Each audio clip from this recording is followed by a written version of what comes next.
So, I am going to be making Martha Washington's Currant Cake, which is a recipe from this book, Baking in America by Greg Patent.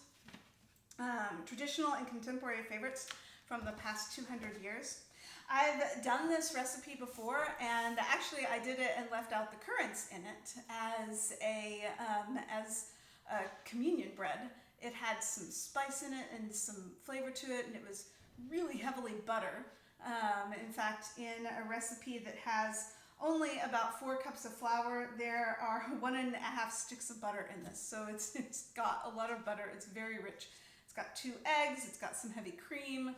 So the book describes it as really a cross between a cake and a bread. It is yeast raised, and the thing about this thing is it only has 1 rise, so it's like a batter bread in some ways, except it's a little bit stiffer than that.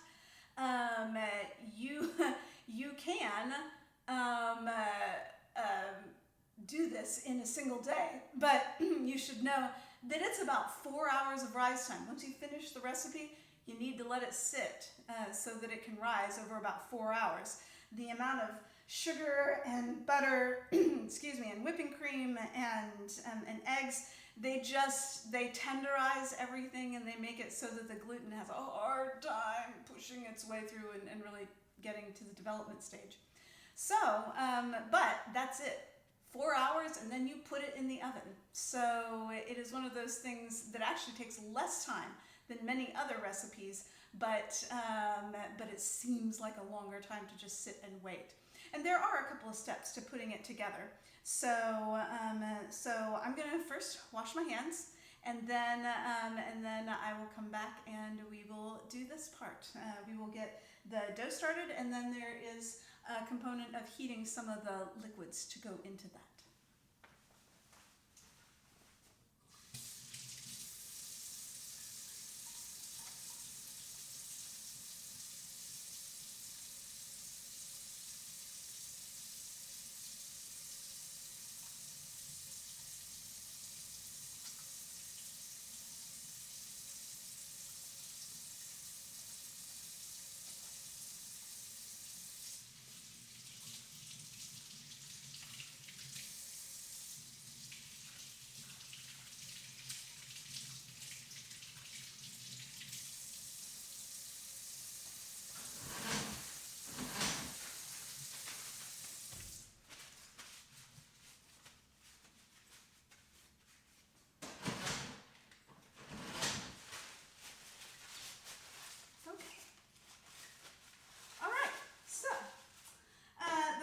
That we are going to do is we're going to take our yeast and we are going to sprinkle it over this warm water.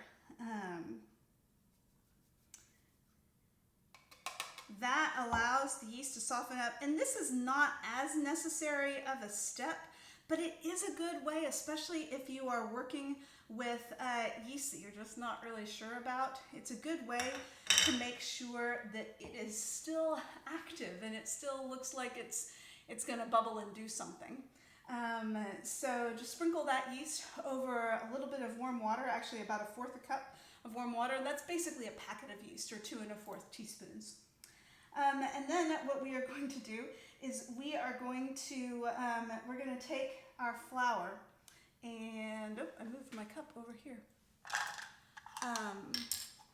So we're going to use we're going to use 3.5 cups of flour, and usually I would weigh this. Unfortunately, this cookbook does not give things in weights, and I have not taken the time.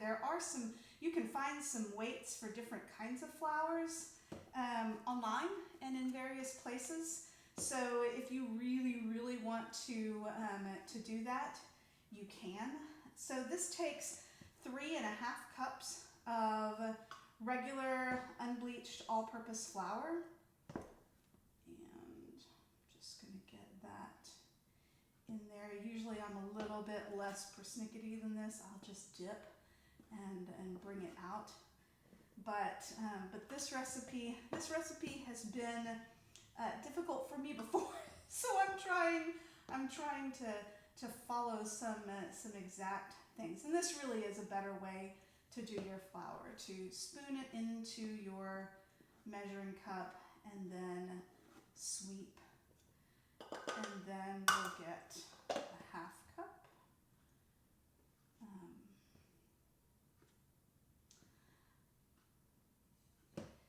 The other thing, and I've been asked about this, is if you can use a sourdough starter in this. And I am betting that you can. I've never tried it like that, but there are an awful lot of people that are finding it really hard to find yeast right now.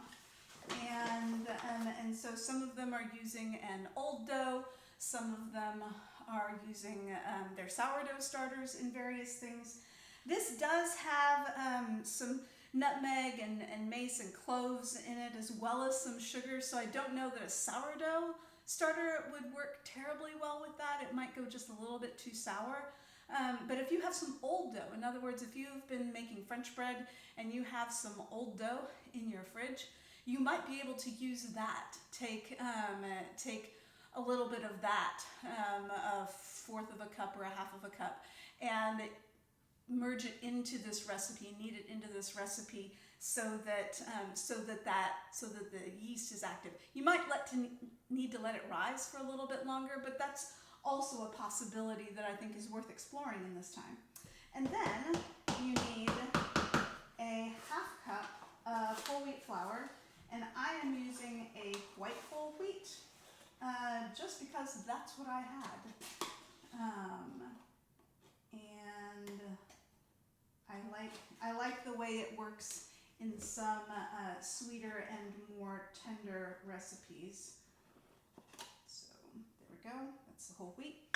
Now, the next thing you're going to do is you're going to cut the butter in. And you want to put the butter in there that wants cold butter. And it's a stick and a half of cold butter, because this is one of those recipes where you really want the flour to basically come around the butter in little packets almost, and make it so that you get little pieces of butter suspended in there. It's almost like what you're talking about when you're making pie, and you want that to create a very tender and flaky crust. But since we're going to be kneading this and doing a lot of other stuff, I still like to cut it in, and you can do that with a fork, or I actually have a pie cutter in here. So this is a lot of butter, holy crap. So get all of that in there. You can see it's just all of that butter in there. And then I'm going to take my thing and I'm just going to cut it in there. If you would like to use a mixer or a stand mixer or something, you can take your butter and put it on low speed. Drop your butter into your flour and beat it together on low speed until it starts to resemble something like cornmeal or a coarse meal of some kind. So this is just getting all of this butter worked in. There's some ways in which this recipe is the kind of thing that you want to make in your stand mixer, because it can be just a little bit wetter and it's not really sticky, because even with the egg and the sugar in it, because of this insane amount of butter in here. So the butter tends to make things a little less sticky.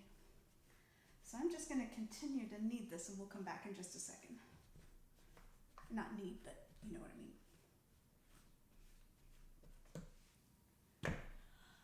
Okay, it's been about 10 minutes of me using this to cut this butter in, and that is an arm workout. If you have somebody who can share that duty with you, that would probably help you.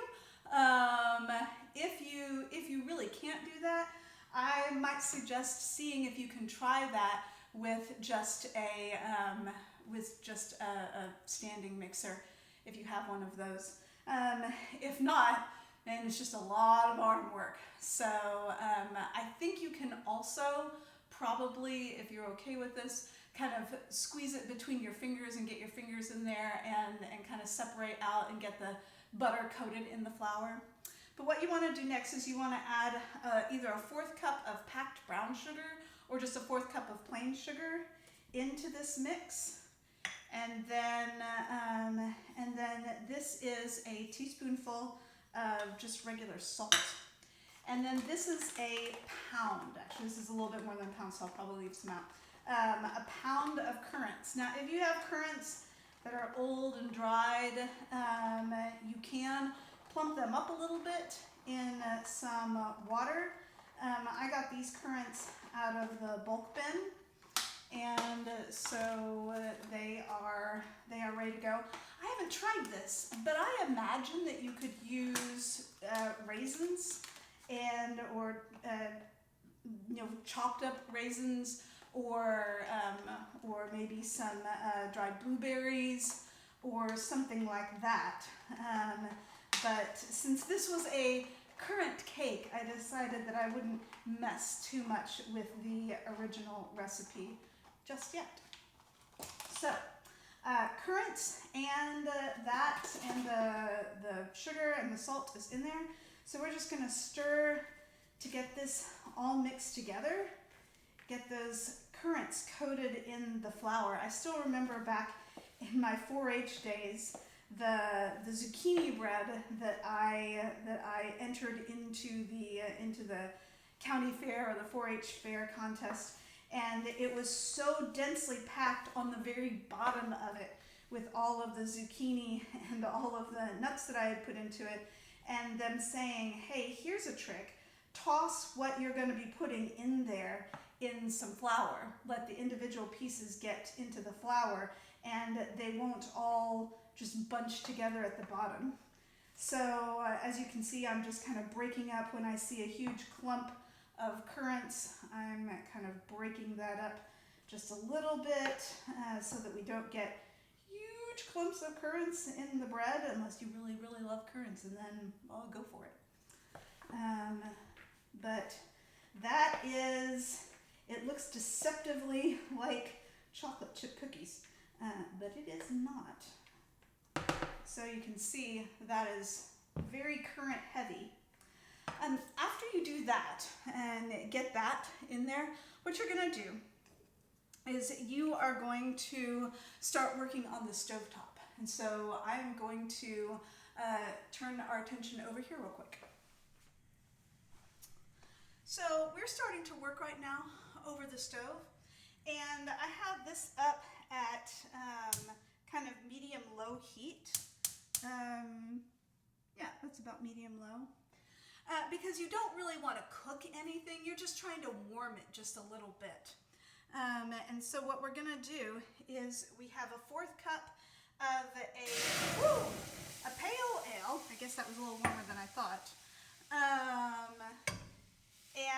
And my husband and I don't like pale ale, so we're actually using a wheat beer, because you only use a 1/4 cup, and a 1/4 cup of heavy cream.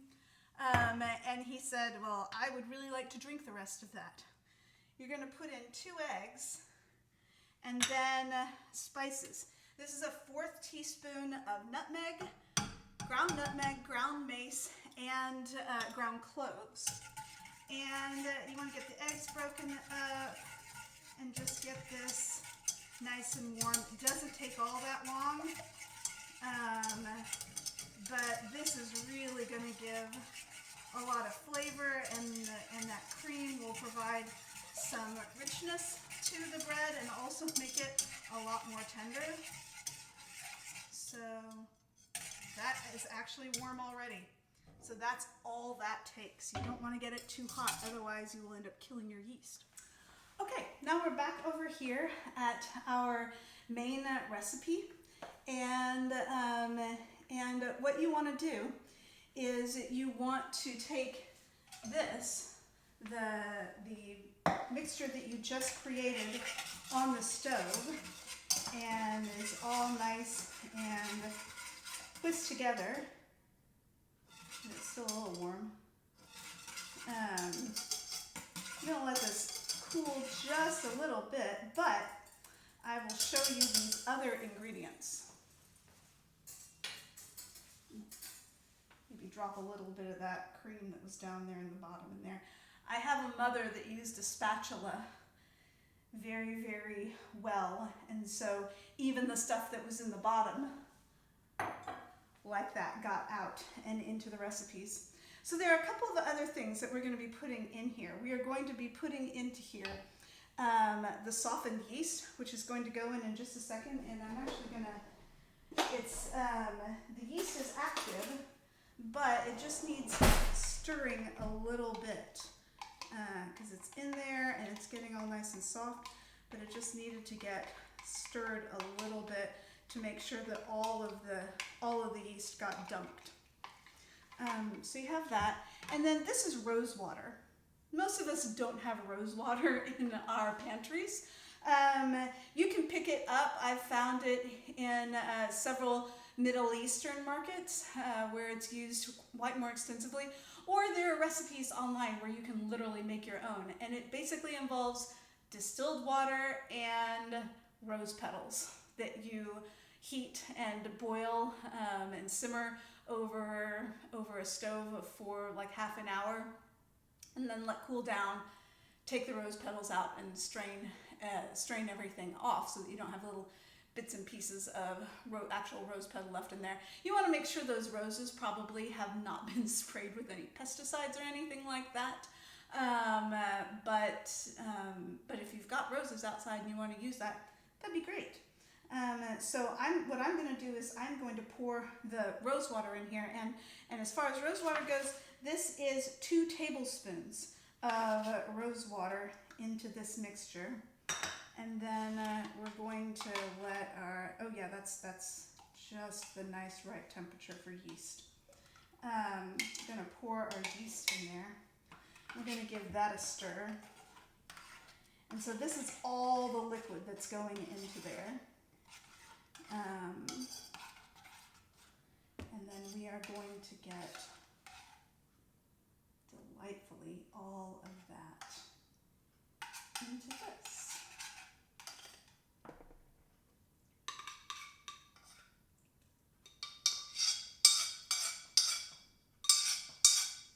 I'm a scraper too.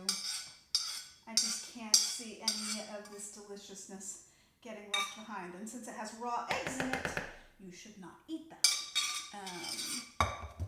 Just straight. And then we are just going to start to stir to combine it all. If you're doing this in the stand mixer, then you just stick it in there with that dough hook going, and you can let it go, it says, for about 5 minutes. Scraping the bowl as you need it. It will be wet and sticky. Now, since we're doing it here, I am going to need to knead this. So I have tried to start developing some better sense for how to knead sticky dough. And one of the ways that you can do this more effectively is to do this just in the bowl. It keeps it confined, it keeps you from having to scrape. It helps if you have a flexible scraper to kind of pick up some of that dough. But this is looking like it will be pretty dang sticky, and yet it is coming together in some ways like a dough that it's supposed to be. So I'm going to get everything off of my spoon. I love these flexible scrapers for just this kind of thing. So, and then what you want to do is keep kneading it together. Now I'm going to knead it for just a little bit in here. It says you can turn it out onto a lightly floured surface. Discovered that kneading things on a lightly floured surface does not take it long for it to become a less floured surface. In some ways, this feels almost like almost like a cookie dough. But I am actually going to get myself a little bit of bench flour.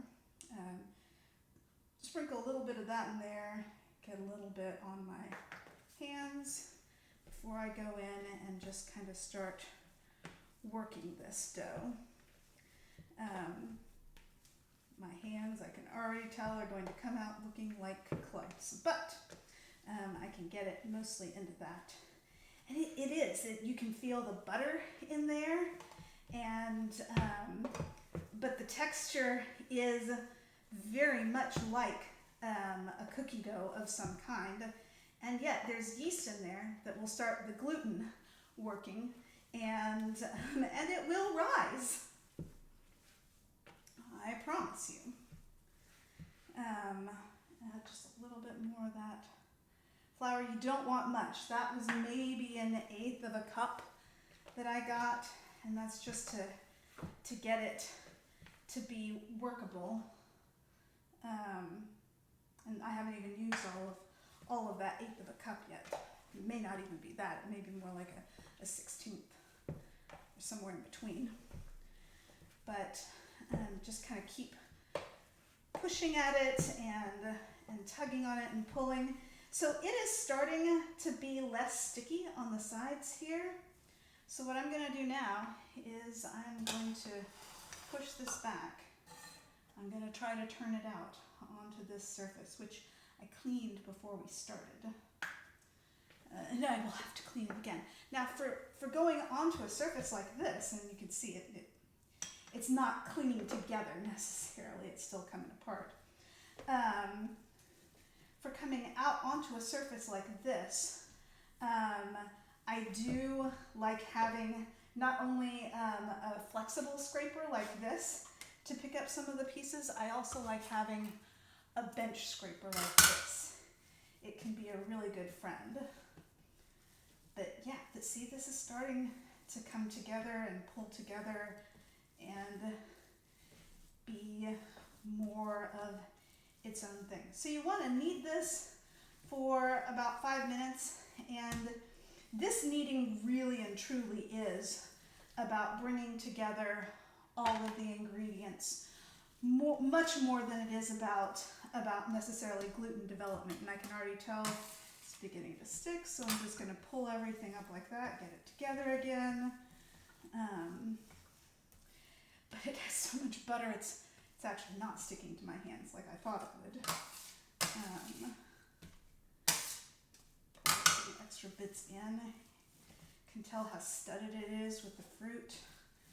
This is actually a recipe that the authors of this cookbook said they took down. They scaled it down by about 1/8 from these great cakes that used to be baked in colonial times. A few months from now, I am hoping to do, they had also something called an election cake, which looks just fabulous as a sweet yeasted bread. And but these things were baked in huge ovens, and they just look really, really marvelous. But you can imagine what would happen if you had 8 times this recipe and what it would take to work that on some kind of a bench, and then get that into one of those wood-fired ovens. The recipe in the book calls for you to do this in a greased pan, a 9x13 pan, that you can kind of pull it down into that. But I like the idea of baking it freeform. So I'm going to get this. Ooh, and look, see how it's beginning to stretch and pull just a little bit. It is actually developing itself into something like a very, very soft bread dough. So I'm going to get this kneaded just a little bit more, and then I am going to form it into a loaf. And I'll kind of show you how I'm going to do that. I am going to use this scraper, and our normal thing to do is to kind of pull it down into a center. and you're just kind of pulling the sides down and forming a ball like this. And then what you can do, and I'm going to need this a little bit more after this, but then what you can do is you can take your bench knife and lift it all up, put it right down. I would use parchment or a silpat on this just to make sure that you get all of that lovely bread, and half of it doesn't end up sticking. Although with butter you can never tell. But I would choose to do that, and then I will give you the instructions for baking it when I'm about to put it in. Okay, so I'm going to knead this for a little bit more. There are no real instructions. It just says knead it for about 10 minutes. So I will let you do that, and I'm going to do that, and I will be back when I can give you a picture of what it looks like on the tray, and then I will give you a picture of me putting it into the oven along with those instructions. Okay? I didn't actually end up getting a picture of this going into the oven, but here it is sitting on the tray. You can tell that I kind of took it and molded around the bottom of it, got it into a smooth, as smooth as you can get with all those currants in it, a smooth ball of dough, and then simply sat it on a parchment-lined cooking sheet. When you do that, you're going to want to let it sit. You can cover it with plastic wrap, or you should cover it with plastic wrap, or your hair net or whatever it is that you put over your bowl. You should cover that, and I let it sit for 4 hours, and then here is what it looked like then. You can tell how much this has expanded, and it's, in some ways, I felt like it kind of pushed some of those currants out on the surface, which means that you're going to want to, when you bake this, have some tin foil ready to go so that you can cover it over at a certain point to prevent it from burning those currants that get along to the outside. And so the next slide is going to show you how long. When you're getting toward the end of that 4-hour time frame, about 30 minutes before you're going to put it in, you want to preheat your oven to 350 and put the rack into the lower third position. Then you want to take that plastic off of it and go ahead and bake it for the first 20 minutes. Then open the door and put that tin foil, just kind of tent it over the dough, and then bake that for another 20 minutes.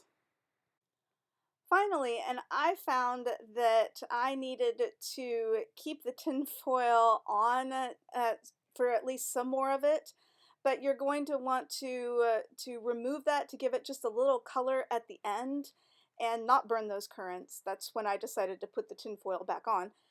But to bake it for about another 10 to 20 minutes, or until a toothpick in the center comes out clean.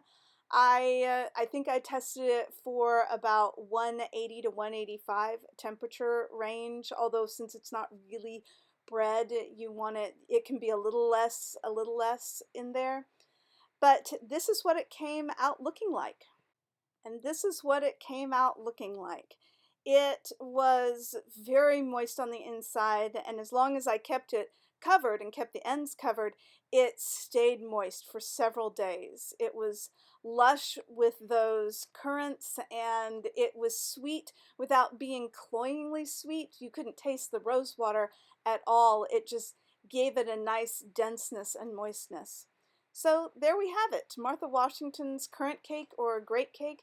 You can also see more about this on the Mount Vernon website, or I highly recommend getting a copy of the book Baking in America. So I hope that you enjoy, and let us know in the comments. Give us pictures of your own iterations of this particular bread. See you next time.